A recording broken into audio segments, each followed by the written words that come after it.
ಮೈಸೂರಿನ ಸಿದ್ಧಾರ್ಥನಗರದ ಮನೆಯೊಂದರಲ್ಲಿ ಗಂಡು ಚಿರತೆಯೊಂದು ಕಾಣಿಸಿಕೊಂಡ ಘಟನೆ ಆತಂಕ ಹುಟ್ಟಿಸಿದರೂ ಅರಣ್ಯ ಇಲಾಖೆ ತ್ವರಿತ ಕಾರ್ಯಾಚರಣೆಯಿಂದ ಯಶಸ್ವಿಯಾಗಿ ಸೆರೆ ಹಿಡಿದು ಮರಳಿ ಅರಣ್ಯಕ್ಕೆ ಬಿಡಲಾಗಿದೆ.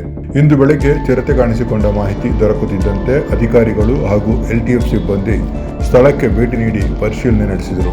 ಪರಿಶೀಲನೆ ವೇಳೆ ಚಿರತೆಯು ಸುಮಾರು 2 ರಿಂದ 3 ವರ್ಷ ವಯಸ್ಸಿನದಾಗಿದ್ದು ಅದು ಚಾಮುಂಡಿ ಬೆಟ್ಟ ಅಥವಾ ವರಕೋಡು ಅರಣ್ಯ ಪ್ರದೇಶದಿಂದ ಬಂದಿರಬಹುದೆಂದು ಅಂದಾಜಿಸಲಾಗಿದೆ.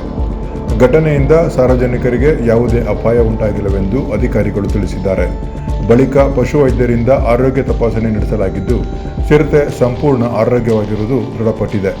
NFCA ನಿಯಮಾವಳಿಗಳ ಪ್ರಕಾರ ಚಿರತೆಯನ್ನು ಸುರಕ್ಷಿತವಾಗಿ ಮತ್ತೆ ಅರಣ್ಯ ಪ್ರದೇಶಕ್ಕೆ ಬಿಡಲಾಗಿದ್ದು ಸೆರೆ ಹಿಡಿಯುವ ಕಾರ್ಯಾಚರಣೆ ಯಶಸ್ವಿಯಾಗಿದೆ ಎಂದು ಅರಣ್ಯ ಇಲಾಖೆ ತಿಳಿಸಿದೆ.